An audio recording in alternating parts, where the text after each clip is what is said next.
না, অনেকে এখনো আসে না, অনেকে আছে আসে না এখনো। হ্যাঁ, ওদের অনেকে দেখতে পাচ্ছি যে শুধু অ্যাটেন্ডেন্স দিয়ে রাখছে, কিন্তু হয়তো ওরা নাই এখানে।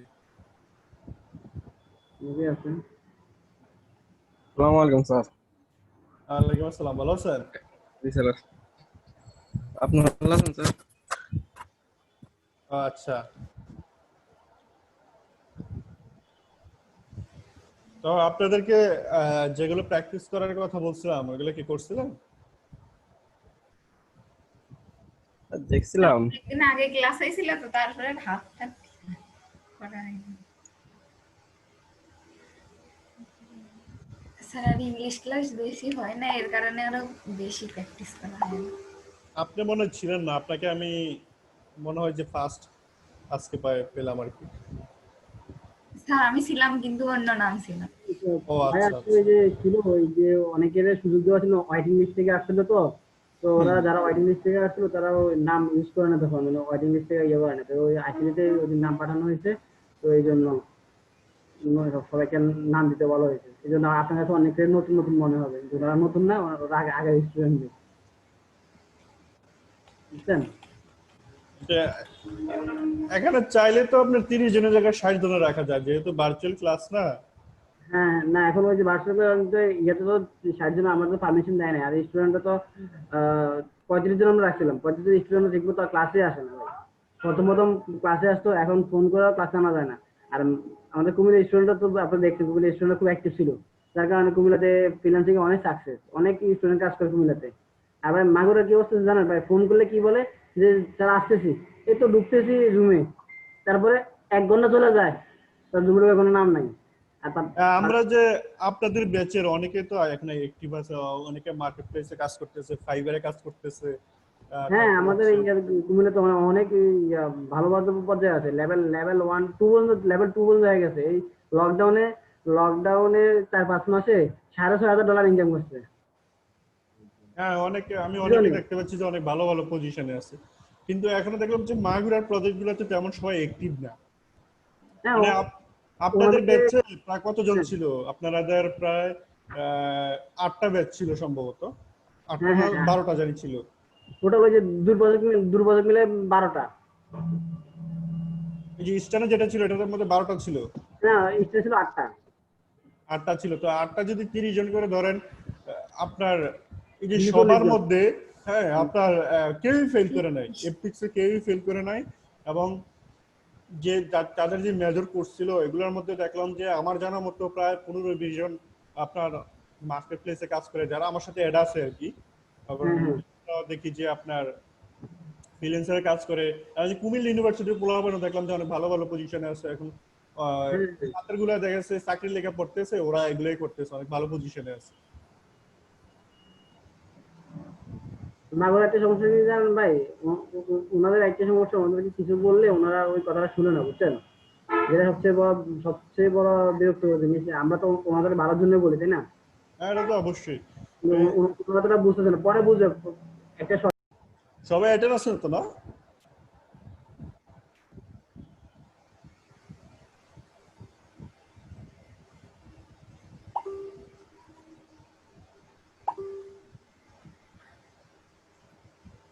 সবাই কেমন আছেন? স্যার ভালো।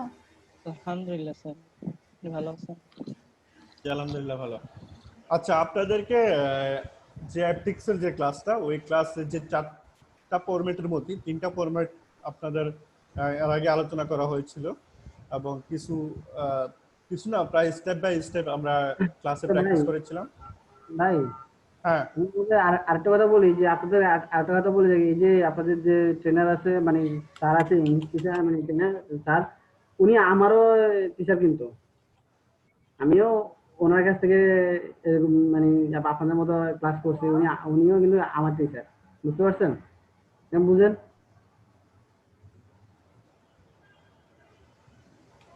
ওদের বুঝতে পারছেন যে ভাইয়ের স্টুডেন্ট কিন্তু আমিও। ও জি স্যার। ঠিক আছে, তো ক্লাস করেন সবাই। আর কিছু না বুঝলে ভাইকে কোশ্চেন করবেন, ভাই অবশ্যই আপনাদেরকে বুঝাবে, কারণ ভাই বেস্ট, অনেক বেস্ট। মানে বেস্ট বলতে কি, ভাইয়ের যেভাবেই বলে, যেভাবে প্রশ্নগুলো আমাদেরকে পড়াইছে ঠিক সেভাবেই অ্যাপটিক্সে পরীক্ষাগুলো আমরা দিচ্ছি। ঠিক আছে, ঠিক আছে ভাই, ক্লাস নিন। আচ্ছা আচ্ছা, আপনাদের প্রত্যেকটা কোয়েশ্চেনই স্টেপ বাই স্টেপ আলোচনা করা হয়েছিল। এখানে অনেকদিন গ্যাপ ছিল, হয়তো অনেকে ভুলে গেছেন, তাই আমি আজকে টোটাল যে কোর্সের ওভারভিউ রয়েছে ওইটাই আপনাদেরকে দেখানোর চেষ্টা করব।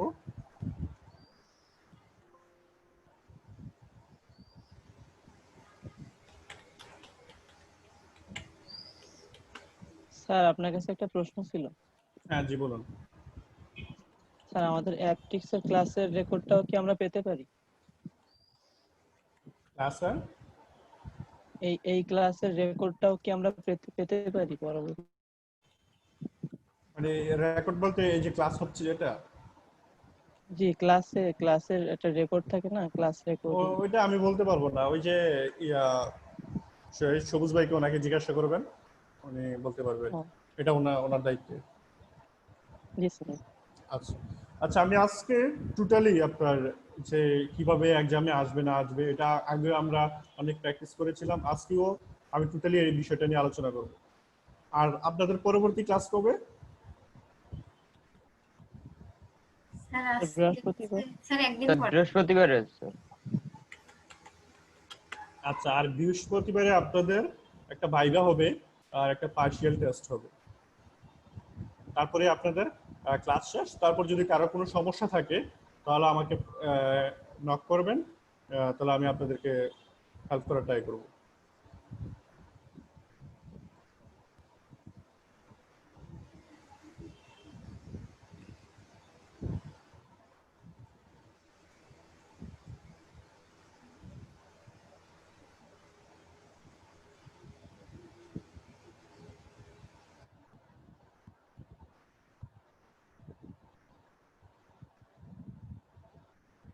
আচ্ছা, প্রথমে আমরা আসি স্পিকিং। অ্যাপটিক্সের যে 4টা ফরম্যাট রয়েছে তার মধ্যে অন্যতম একটা ফরম্যাট হচ্ছে স্পিকিং টেস্ট।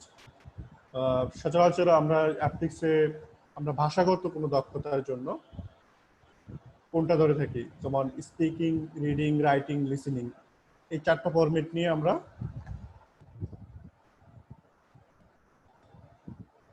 আপনারা শুনতে পাচ্ছেন? জি জি স্যার। স্যার। আচ্ছা আচ্ছা, ওকে। তো একটা ভাষা শেখার জন্য এই 4টা ফরম্যাটই শেখা অপরিহার্য। তো স্পিকিং টেস্ট হচ্ছে আপনার 10 থেকে 12 মিনিটের একটা টেস্ট নেওয়া হবে। এক্সামিনার আপনাকে ফেস টু ফেস এই টেস্টটা দেবে। এটা হচ্ছে এক ধরনের ভাইবার মতো, আমরা যেরকম বিভিন্ন জব ইন্টারভিউর ভাইবা দেই না, ওই ভাইবার মতো। কোনো একটা রুমের মধ্যে আপনি টেবিলের এক প্রান্তে থাকবেন, এক্সামিনার টেবিলের এক প্রান্তে থাকবে। তো যথেষ্ট ডিসেন্ট ওয়েতে আপনি আপনার রুমে অ্যাক্সেস করবেন, যেমন may I come in sir or could I come in sir, যেটাই বলেন, বলে তারপর যাবেন। যদি বসতে না বলে বসবেন না, যদি একটু লেট হয় তাহলে বলতে পারবেন যে may I sit down sir please, এটাও বলতে পারেন। যখন অনুমতি দিবে তখন বসবেন। কবে হবে ভাইবা? হ্যাঁ, স্যার কবে হবে? এটা আমি বৃহস্পতিবারে নেব একটা ইন্ডিভিজুয়ালি, আর আপনার রিয়েল এক্সামটা হবে, এটা আপনাদেরকে জানিয়ে দিবে হচ্ছে সবুজ পাল, উনি আপনাদেরকে জানিয়ে দিবে এটা কবে ডেটটা হবে। ওইটা নিবে ব্রিটিশ কাউন্সিল।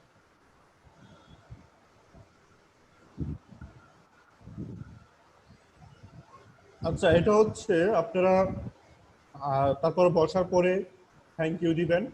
আর যদি ম্যামও পরে স্যার বলেই সম্বোধন করবেন, যদি ব্রিটিশরা থাকে আর কি। অনেক সময় দেখা গেছে ব্রিটিশ কাউন্সিল যারা ম্যাম থাকে তাদেরকে ম্যাম বলে অনেক মাইন্ড করে, তো ওরা যদি ম্যামও থাকে আপনারা স্যার বলবে সম্বোধন করবেন। প্রথমেই পার্ট 1-এ আপনাকে 4 থেকে 5টা কোয়েশ্চেন করবে। কোয়েশ্চেনগুলো খুবই বেসিক হবে, যেমন প্লিজ হোয়াটস ইউর নেম, এটা জিজ্ঞাসা করতে পারে।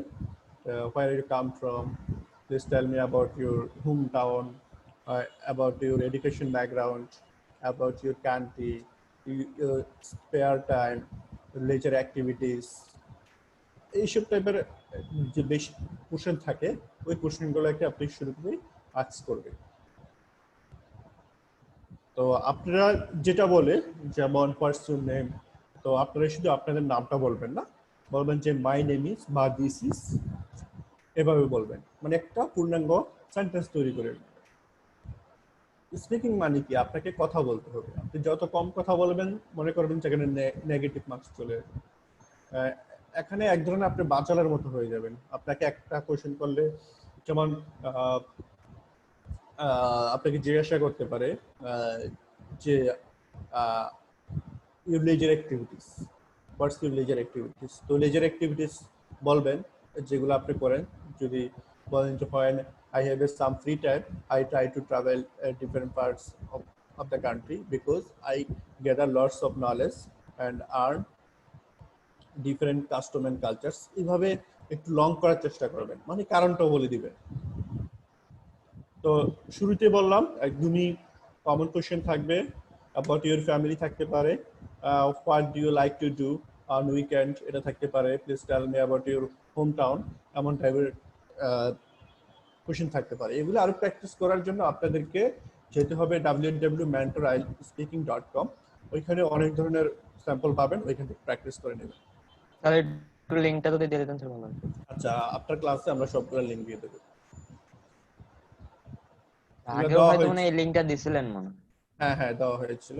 আচ্ছা, আমি স্যার, তারপরে আবার আপনাদেরকে রিমাইন্ডার করার জন্য হ্যাঁ আমি আবার দিয়ে দেব। Okay sir.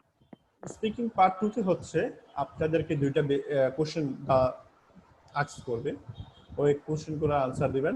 যেমন please tell me a time you visited a museum, যে আপনি যখন মিউজিয়াম ভিজিট করেছিলেন ওই সময়ের টুকু সম্পর্কে বলবেন। তো এটার সাথে অ্যাড করতে পারেন আপনার ভালো লাগা, আপনি যখন প্রথম কোনো মিউজিয়ামে অ্যাক্সেস করেছিলেন, প্রথম কোনো অ্যান্টিক যে ইকুইপমেন্টগুলো থাকে, অ্যান্টিকগুলো যেগুলো থাকে এগুলো দেখতে পেয়েছেন, তখন আপনার অনুভূতিটা কেমন ছিল সেটাও বলতে পারেন।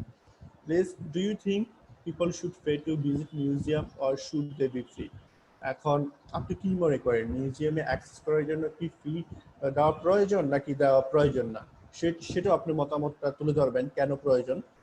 যদি বলেন যে I think people should pay access fee to visit museum because of from this fund যারা মিউজিয়াম অথরিটি রয়েছে they can collect different valuable antique, এভাবে আপনাদের নিজেদের মতো করে বলে দিবেন।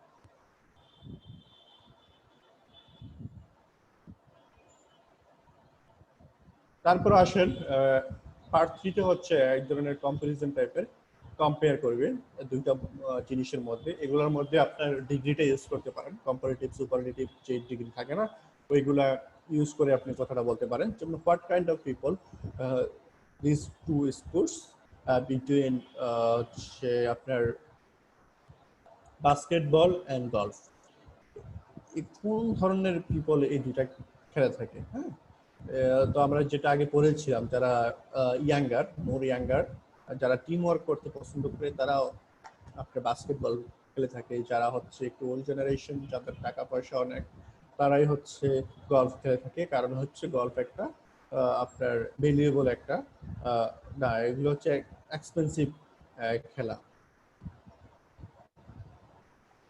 আর হচ্ছে আইসিআর সর্বশেষ পার্ট যেটা পার্ট 4, এটা হচ্ছে কিউ কাট। আইসে এটা কিউ কাট বলা হয়। এখানে আপনাকে একটা টপিক দেওয়া থাকবে, ওই টপিক রিলেটেড 4 থেকে 5টা কোশ্চেন থাকবে। আপনাকে এটা শুরু করার আগে প্রিপারেশন নেওয়ার জন্য আপনাকে 1 মিনিট সময় দেওয়া হবে। আপনারা পেন এবং পেন্সিল পাবেন। প্রথমে আপনার যে টপিকটা, যেমন এখানে দেওয়া আছে please tell me a time while you are your own, এমন একটা সময়ের কথা বলছে যেটা আপনি নিজেকে নিজের মতো রেখেছিলেন। হ্যাঁ, তো আপনি এটা বলতে পারেন যে এই সময়টা কখন, যদি আপনার করোনাকালীন কোনো সময় হয়ে থাকে, হ্যাঁ করোনা লিখতে পারেন। How did you feel about, এখন কেমন ফিল করেছিলেন। এবং সেডনেসটা এটা একটু নোট করে রাখতে পারেন, যাতে আপনি কথা বলার সময় একটা সিকোয়েন্সি মেনটেন করে বলতে পারেন। What are some of way of passing time on your own. কি কি অ্যাক্টিভিটিস করে আপনারা এই টাইমটা পাস করেছিলেন? যদি ওয়াচিং টিভি, ব্রাউজিং ইন্টারনেট এগুলো হয়ে থাকে তাহলে এটাই বলতে পারেন। তো এই অ্যাক্টিভিটিস গুলো যেমন watching TV, browsing internet, Facebooking, এগুলো ছোট্ট করে একটা নোট রেখে দেবেন। তখন আপনাকে এক্সামিনার বলবে নাও স্টার্ট। নাও স্টার্ট বললে আপনাকে 2 মিনিট কথা বলতে হবে। You have to talk 2 minutes. তো আপনাকে এই 2 মিনিট এই 3-4টা কোশ্চেন রিলেটেডই টানা বলতে হবে। তখন আপনি থেমে যাবেন না। যদি কোনো কারণে আপনারা থেমে যান, তাহলে যদি কোনো আইডিয়া না আসতেছে, তাহলে আগে যেগুলো বলছিলেন আবার এগুলো রিপিট করবেন। তো আশা করি এই কাজটা করবেন না, কারণ হচ্ছে আপনারা সবাই পারবেন। 2 মিনিট এই 3-4টা কোশ্চেন বা এই যে একটা টপিক থাকবে ওইটা 2 মিনিট খুব ফ্লুয়েন্সির সাথে বলার ট্রাই করবেন। আর এটা আরো প্র্যাকটিস করার জন্য আইএলটিএস কিউ কার্ড দিয়ে গুগলে সার্চ করলে mentors.com-এও পাবেন, ব্রিটিশ কাউন্সিলে পাবেন, আরো অনেক সাইট আছে, লিজে আছে, লিজের ওয়েবসাইট আছে, ওইখানেও পাবেন।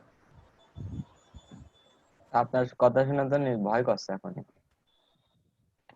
না, ভয়ের কিছু নাই, ভাইবাতে একটু কথা বলতে হবে, ভয় পাইলে আপনাদেরকে হবে না। আর ভাইবা হচ্ছে কথা বলা, আপনি যত অ্যাডভান্স লেভেলের কথা বলতে পারবেন।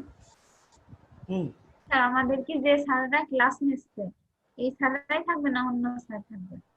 না, আমি তো এখন আপনাদেরকে নিচ্ছি, তার মানে আমি থাকবো না। ওইগুলো হচ্ছে ব্রিটিশ কাউন্সিলের লোক থাকবে। এক্সামটা কোথায় হবে স্যার? এক্সামটা আপনাদের এলাকার এই কোনো একটা কলেজে বা স্কুলে হবে, যেখানে এনাফ স্পেস আছে আর কি। সব আপনাদের যতগুলা ব্যাচ আছে সবগুলা ব্যাচের একসাথে ক্লাস হবে।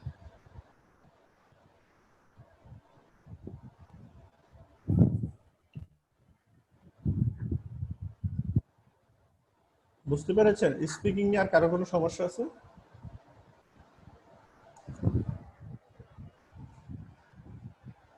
স্পিকিং এর ফ্লুয়েন্সি বাড়ানোর জন্য আপনাদেরকে ওপেন টক যে সফটওয়্যার আছে ওইটা দেখবেন, গ্রামাটিক্যাল দেখবেন, স্পিকিং এর যে বেসিক কিছু রুলস আছে ওগুলো একটু দেখে নেবেন। আর মোটামুটি চলার মতো যে ভোকাবুলারি আছে এগুলো মনে রাখবেন, তাহলে এনাফ। তারপর আপনাদেরকে প্র্যাকটিস করলে আপনাদের ফ্লুয়েন্সিটা বাড়বে।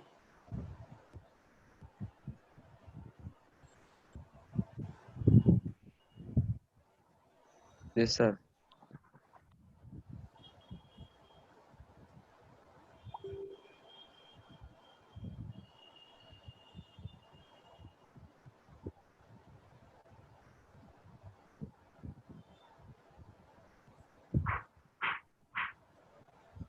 আচ্ছা, রাইটিং এর জন্য আপনাদের টোটাল টাইম হচ্ছে 50 মিনিটস। 50 মিনিটসের মধ্যে আপনারা 4টা যে পার্ট থাকবে 4টা পার্টই আপনাদেরকে শেষ করতে হবে। আপনাদেরকে শুরু থেকে টাইম ডিস্ট্রিবিউশন করে আপনাদেরকে এক্সাম দিতে হবে। যেমন পার্ট 1 খুবই বেসিক কোয়েশ্চেন, এখানে 4-5টা কোয়েশ্চেন থাকবে। যেমন what do you do, I am a teacher, what did you do yesterday, I visited the museum, what's your favorite color। এখানে দেখেন শুধু কালারটা লেখা আছে, ইউর ফেভারিট কালার সম্পর্কে জানতে চাচ্ছি, এখানে শুধু কালার দেওয়া আছে। তার মানে আপনাকে লিখতে হবে my favourite colour is blue বা my favourite colour is green, এইভাবে। Where is the weather like today, is snowing, raining হলে রেইনিং, ক্লাউডি হলে ক্লাউডি, যেটা হয়। তারপর how do you get to work, I get to work by train, bus, rickshaw, bike, যেটা দিয়ে যান ওইটাই বলবেন। শুধু বাই ট্রেন দেওয়া আছে এই কাজটা করবেন না, I get to work by train এইভাবে লিখবেন। এটা খুবই বেসিক কোয়েশ্চেন, এখানে আপনারা 4 থেকে 5 মিনিট টাইম স্পেন্ড করবেন। তারপর আসেন পার্ট 2-তে। রাইটিং পার্ট 2-তে হচ্ছে আপনাদের যে কোনো একটা কোয়েশ্চেন দেওয়া থাকবে, আপনাদের ভালো লাগা না লাগার এমন টাইপের। যেমন please write some reasons why you are interested in travel, কেন আপনি ট্রাভেল করতে পছন্দ করেন ওই কারণটা জানতে চেয়েছি। এটার জন্য আপনারা 6 থেকে 7 মিনিট টাইম স্পেন্ড করবেন। আর এখানে ওয়ার্ড যেহেতু লিমিটেশন দেওয়া রয়েছে, এই ওয়ার্ড লিমিটেশনের মধ্যে আপনারা লেখা ট্রাই করবেন। 20 থেকে 30 ওয়ার্ডের মধ্যেই লিখবেন। আর এটার জন্য আপনারা চাইবেন যে এক সেন্টেন্সের মধ্যে পুরা 30 ওয়ার্ড লেখার জন্য। যদি কারো সমস্যা হয় এক সেন্টেন্সে লিখতে, তাহলে 2 সেন্টেন্সে লিখবেন। 2 সেন্টেন্সের উপর আমি মনে করি লেখার প্রয়োজন নাই। দেখেন, when I was a child I used to travel. I used to love traveling up and down countryside with my family.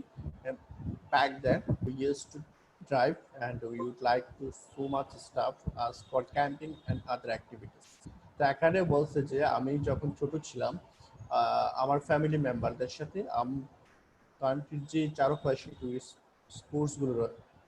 স্পটগুলো রয়েছে এখানে গিয়েছিলাম ব্যাক দেন। তারপর উই ইউজ টু ড্রাইভ, আমরা ড্রাইভ করতাম, কারণ হচ্ছে আমাদের সাথে যেমন ট্রাভেলিং করতে অনেক কিছু ইকুইপমেন্ট নিয়ে যেতে হয় বা অনেক ম্যাটেরিয়ালস নিয়ে যেতে হয়। যারা ট্রেকিং বা ক্যাম্পিং করে তাদেরকে থাকার জন্য জায়গা, খাবার এগুলো নিয়ে যেতে হয়। যেমন কোনো অ্যানিমেল থেকে বা ওয়েদার থেকে নিজেকে প্রোটেক্ট করার জন্য অনেক ধরনের ম্যাটেরিয়ালস নিতে হয়, সেটাই এখানে বলা হয়েছে। তো এটা আপনারা 20 থেকে 30 ওয়ার্ডের মধ্যেই লিখবেন। আচ্ছা, রাইটিং পার্ট 3। রাইটিং পার্ট 3টা হচ্ছে আমরা নবম এবং দশম শ্রেণীতে রিঅ্যারেঞ্জ টাইপের পড়েছিলাম, মনে আছে আপনাদের?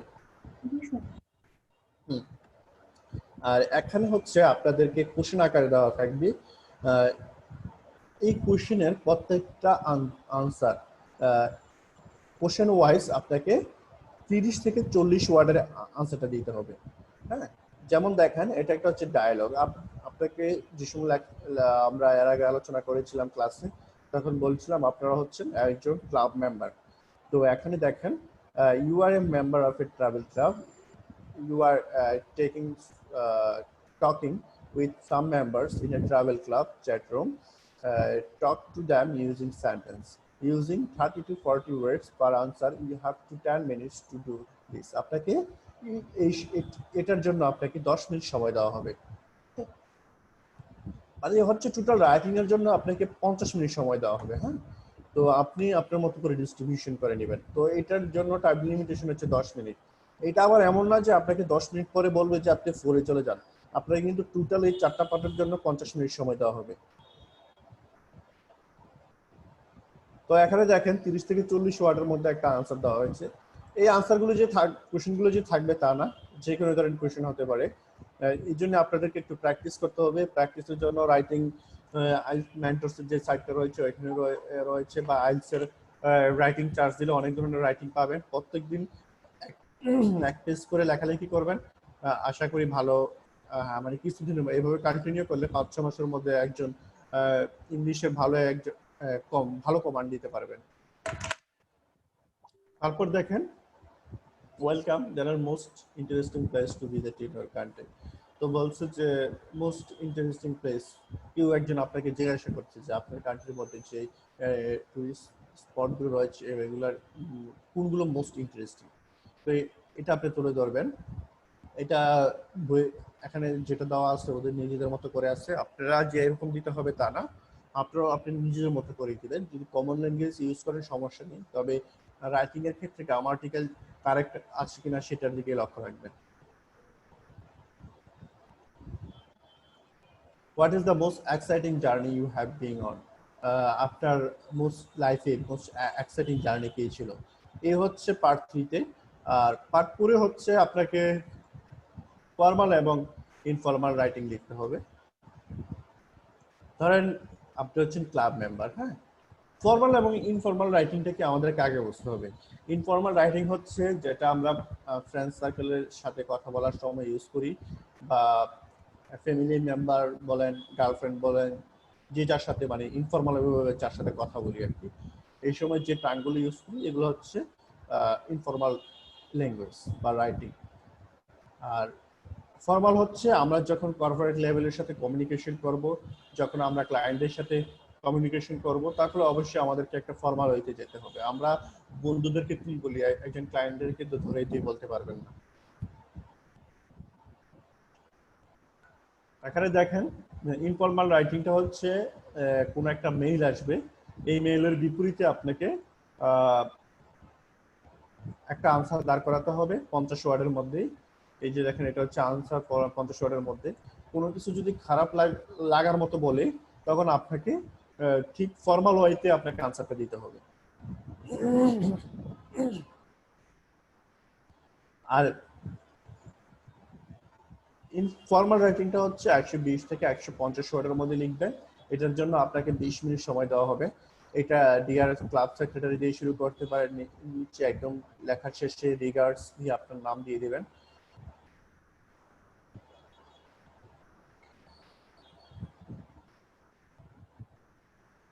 এটা যেমন আমরা যখন নবম এবং দশম শ্রেণীতে যে লেটারগুলো ছিল ঠিক এমন টাইপেরই ফর্মাল হইতে একটা লেটার লিখে দিবেন আর কি। এটার এগেইনস্টে মেইলের এগেইনস্টে আসবে।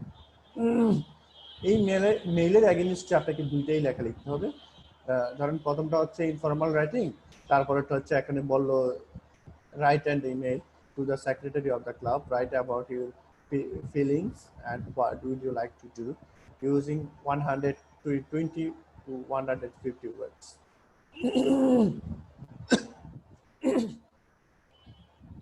তো এই হচ্ছে আপনাদের রাইটিং সেশন। রাইটিং সেশন নিয়ে আরো কোনো কোশ্চেন আছে?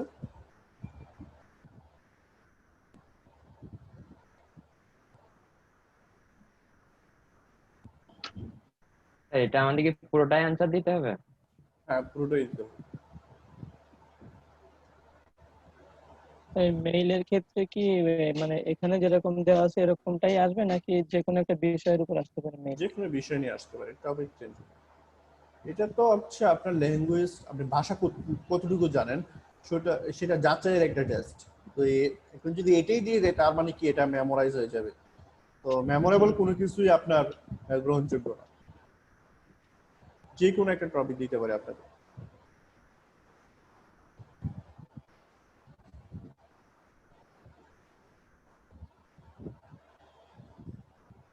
তারপর আসেন রাইটিং পার্ট। রাইটিং এ হচ্ছে টোটাল আপনাদের 25 কোশ্চেনস থাকবে। সময় হচ্ছে 30 মিনিটস। এই 30 মিনিটসের মধ্যে 25 কোশ্চেন আনসার দিতে হবে। প্রথম দিকের কোশ্চেনগুলো মোটামুটি অনেকটা ইজি। হ্যাঁ, যেমন please can you blank some things after you finish work today. তো এখানে ক্যান ইউ যেটা হয় by some things after you finish today. হ্যাঁ, we need more milk and eggs. তো এটা এখানে দেখেন একের 3টা অপশন দেওয়া আছে, যেটা সুইটেবল হবে এটা আপনি এখানে বসাবেন। তো এভাবে সবগুলো ফিল আপ করবেন। প্রথমে আপনারা প্র্যাকটিস করবেন। প্র্যাকটিস না করলে কোনো কিছুই প্রবলেম ধরা পড়বে না বা বুঝতে পারবেন না। প্রথমে হচ্ছে আপনাদের অ্যাপটিক্সের যে অফিসিয়াল যে বইটা রয়েছে যেটা থেকে আমরা ক্লাস করছি এইটা আগে প্র্যাকটিস করে নেবেন। এটার মধ্যে সম্ভবত 3টা এক্সারসাইজ রয়েছে, এগুলো শেষ করবেন। তারপর আপনি অনলাইন রিসোর্সের দিকে মুভ করবেন।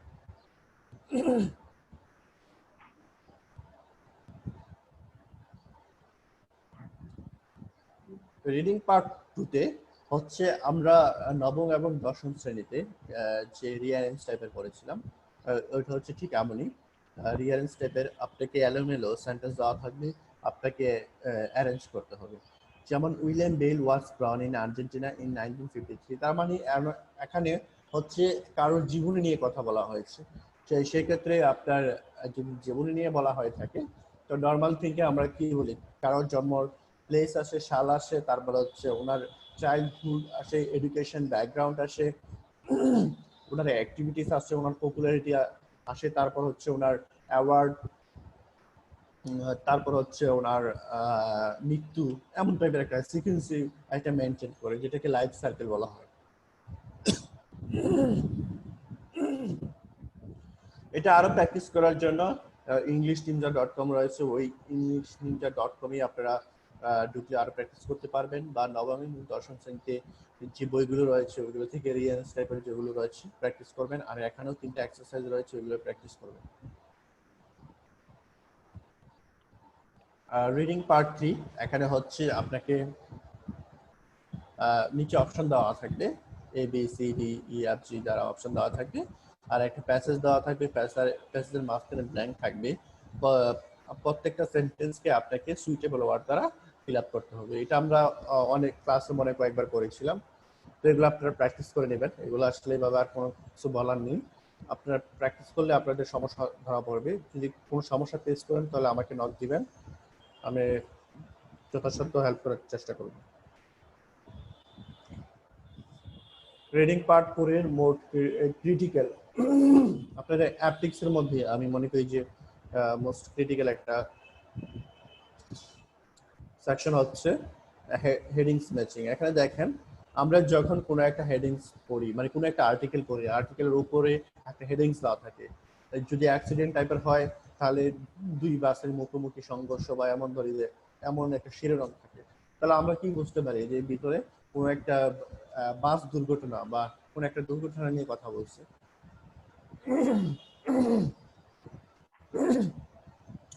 তারপর আসে আপনার সায়েন্স ফিকশনের শিরোনামগুলো একরকম হয়। তারপর হচ্ছে যে এন্টারটেনমেন্ট রয়েছে ওইখানের শিরোনামগুলো একরকম হয়। তো আপনাদেরকে যেটা করতে হবে, এই যে যে প্যারাগুলো রয়েছে, একটা প্যাসেজের মধ্যে অনেকগুলো প্যারা রয়েছে। প্যারা দেখেন 19, 20, 21, 22, 23 এভাবে যে প্যারাগুলো রয়েছে, আপনাদেরকে প্যারা ওয়াইজ হেডিংস বের করতে হবে। এটাও আমরা ক্লাসে করেছিলাম। এই যে দেখেন এখানে অপশন রয়েছে। এখানে ধরেন 25 এর যে আনসারটা হবে, হ্যাঁ, তখন যদি বি হয় তাহলে বিটা আপনি ক্রস করে দেবেন, কারণ একটা দ্বিতীয়বার আর আসবে না। আর আপনারা যদি শুরু থেকে, আপনাদের প্রথমে আমি বলছিলাম যে খুবই জাস্ট মনে রাখবেন যে এটা পুরোটা পরে আপনি হেডিংস বের করতে গেলে আপনার অনেক সময় প্রয়োজন হবে।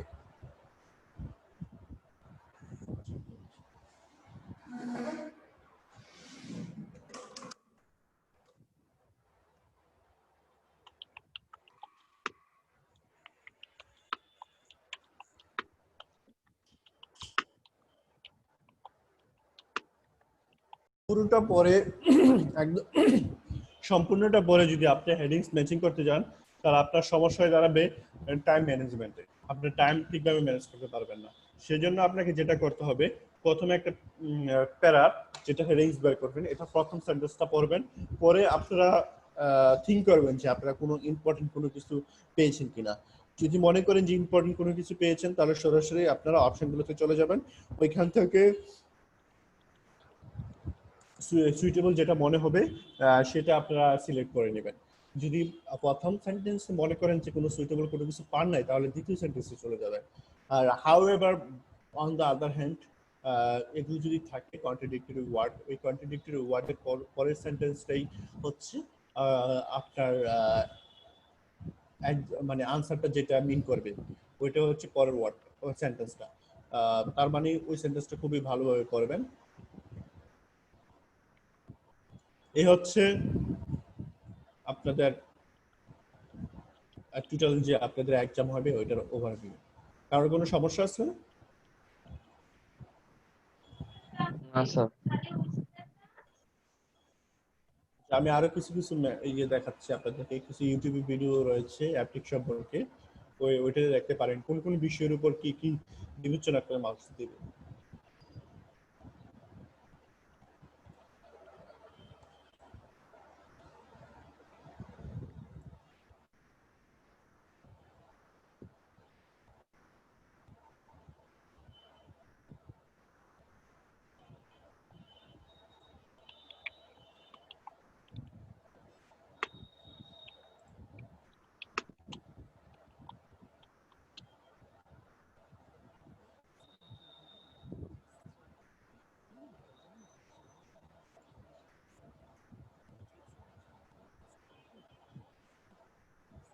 এটা হচ্ছে আপনাদের স্পিকিং এর যে ইয়েটা আর কি।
দেখেন আপনাদের যে স্পিকিং টেস্টে, হ্যাঁ, গ্রামাটিক্যাল অ্যাকুরেসি এটা খুবই ইম্পর্টেন্ট।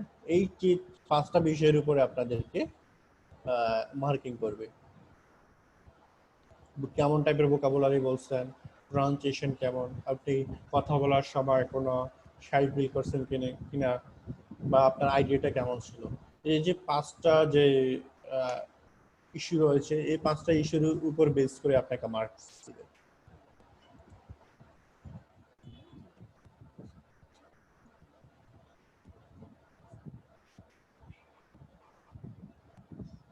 ব্রিটিশ কাউন্সিলের যে সাইটগুলো রয়েছে ওইখানে গেলে আরো অনলাইন রিসোর্স পাবেন।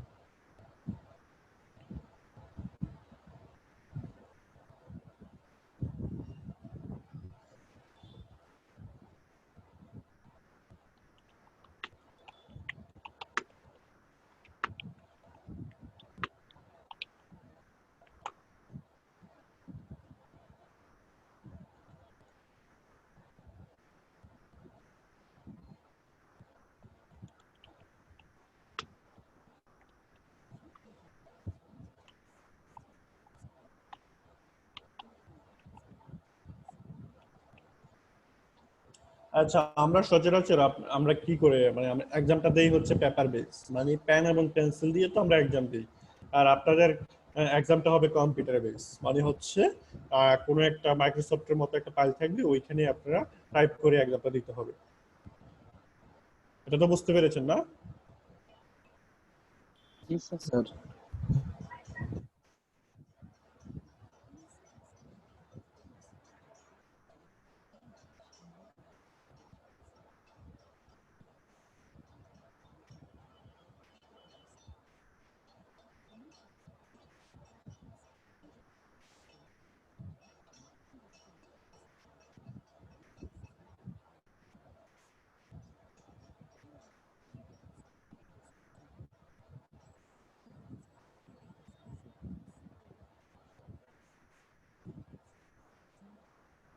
এগুলো আপনাদের খুবই বেসিক কোশ্চেন থাকবে, এই যে আপনারা দেখেন কিভাবে এক্সামটা দিবেন।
আপনাদেরকে শুরুতে কি কোশ্চেন চেয়েছে, কোন সেন্টেন্সে এটা আপনার কোশ্চেনটা করা, কোন টেন্সে কোশ্চেনটা করা। যদি ফার্স্ট টেন্সে হয় তাহলে আপনাদেরকে অবশ্যই ফার্স্ট টেন্সে আনসার দিতে হবে, যদি ফিউচার টেন্সে হয় ফিউচার টেন্সে আনসার দিবেন, যেটা বলছে ওইটাই রেসপন্স করবেন।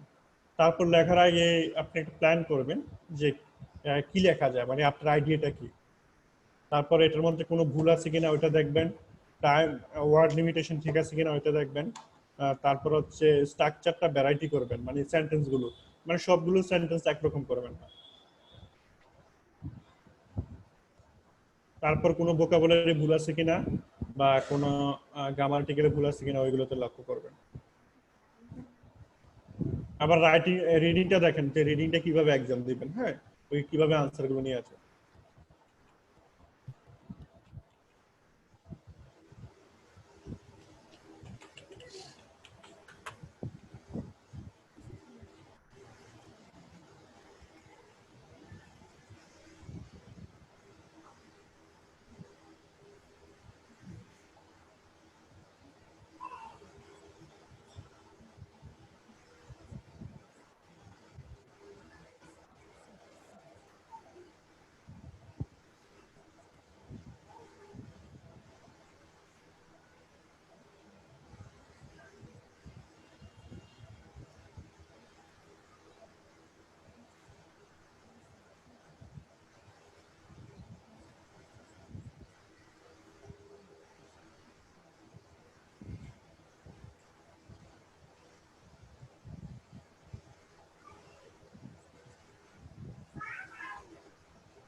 যেগুলো কারেক্ট হবে আপনার যেটার নিচে যেটা হবে ওটা আপনার মাউসের কার্সারটা ধরে মুভ করতে পারবেন।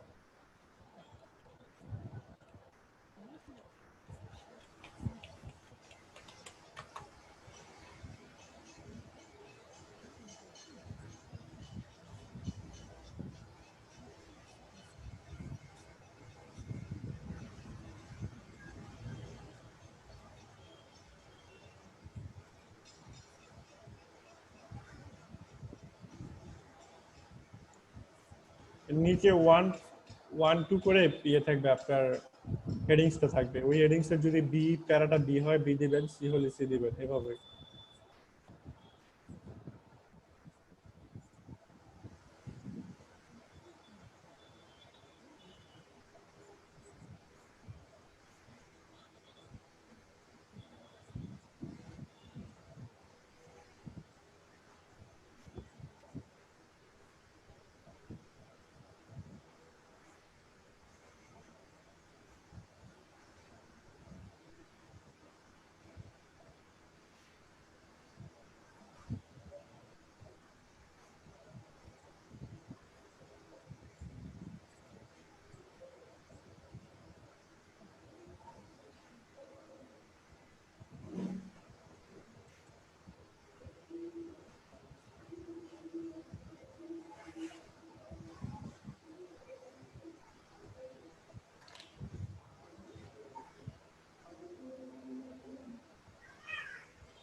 এটা আপনাদের এক্সামে আসবে না, তারপর পার্টের একটা অংশ আর কি, কোর্সের একটা অংশ আপনাদের।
এই সাইটটা থেকে আপনারা ভোকাবুলারি চান, রাইটিং চান, তারপরে স্পিকিং সব প্র্যাকটিস করতে পারবেন।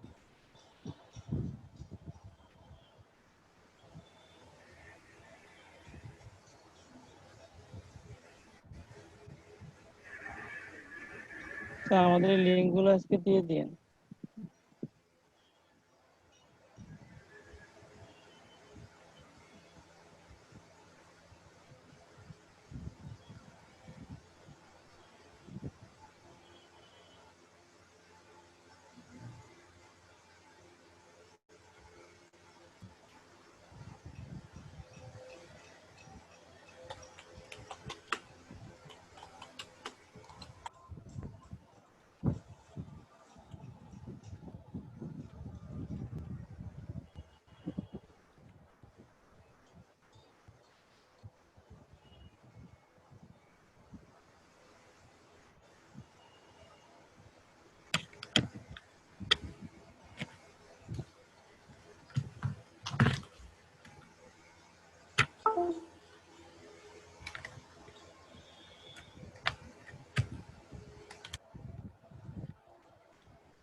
এটা হচ্ছে ninja.com। এটা আপনাদের যে অফিসিয়াল যে পিডিএফ বইটা রয়েছে ওইটা কমপ্লিট করে এটা থেকে আপনারা প্র্যাকটিস করবেন বা এক্সাম দেবেন এটা থেকে। হ্যাঁ, আর মেন্টরস হচ্ছে আপনার রাইটিং বা স্পিকিং এটা প্র্যাকটিস করার জন্য।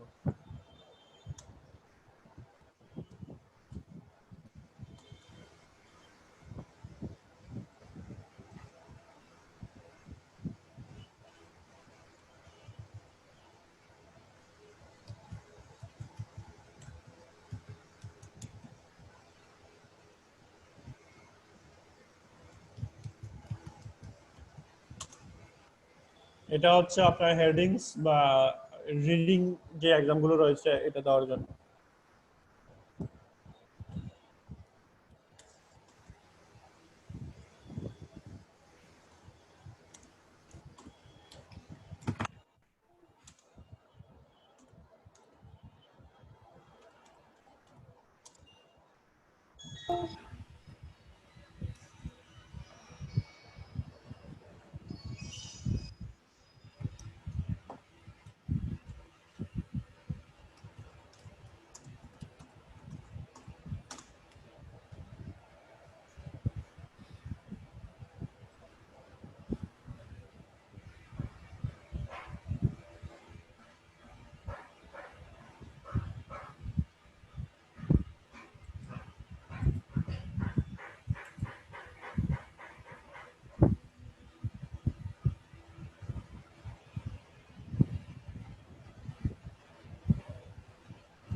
পেয়েছেন আপনারা?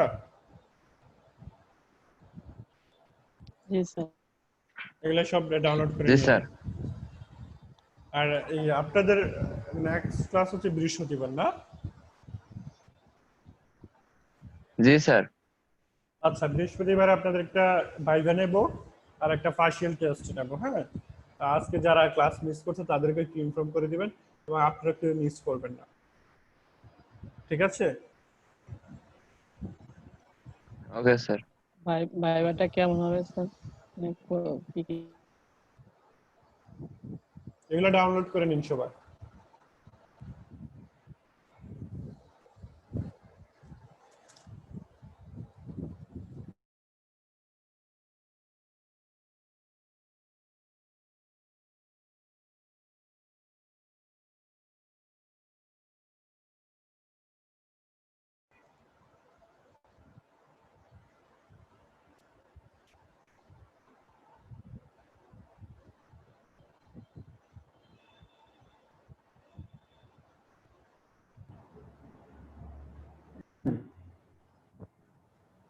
জি স্যার।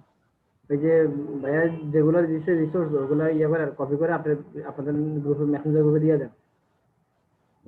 ও আচ্ছা স্যার। এখনই দেন, এগুলো কপি করে মেসেঞ্জার গ্রুপে দিয়ে দেন, কারণ তাহলে সবাই পাবে আর কি। আর এগুলো আপনাদের অনেক কাজে আসবে।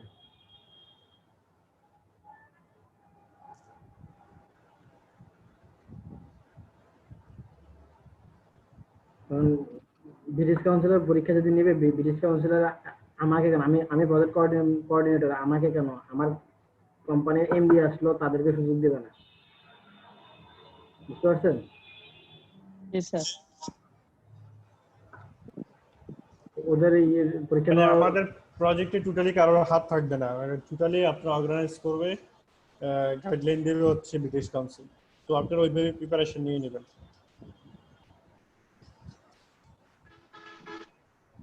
সবুজ স্যার আমাদের একটু মাঝে মাঝে এই বিষয়ে সব বিষয়ে একটু কেয়ার করেন, কিভাবে কি করবো।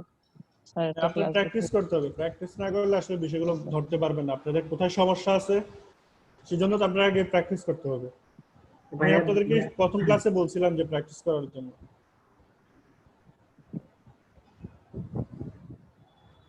ভাইয়া আজকে যে ইয়েগুলো দিছে, রিসোর্স গুলো দিছে, ওগুলা সবাইকে দিয়ে দেন, আপনি মেসেঞ্জার গ্রুপে দিয়ে দেন তাতে, কারণ জুম কেটে দিলেন আর এগুলো পাবেন না।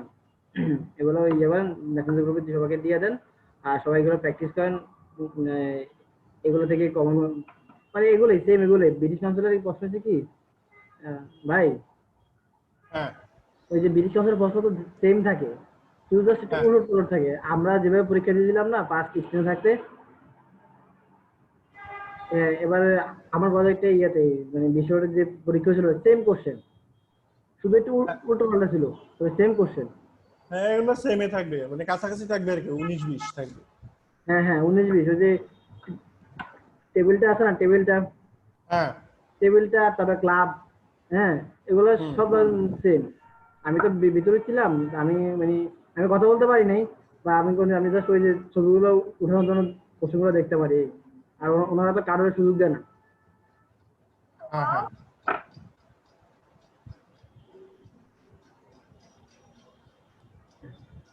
এটার জন্য এখন সবাইকে প্র্যাকটিস করতে হবে। ওনারা একদমই প্র্যাকটিস করে না, আপনারা তো অনেক প্র্যাকটিস করছিলেন, হ্যাঁ যারা ছিল সবাই অনেক অ্যাটেন্টিভলি ছিল, নিয়মিত ক্লাস করতো, আবার ফিজিক্যালি ক্লাসেস এখানে তো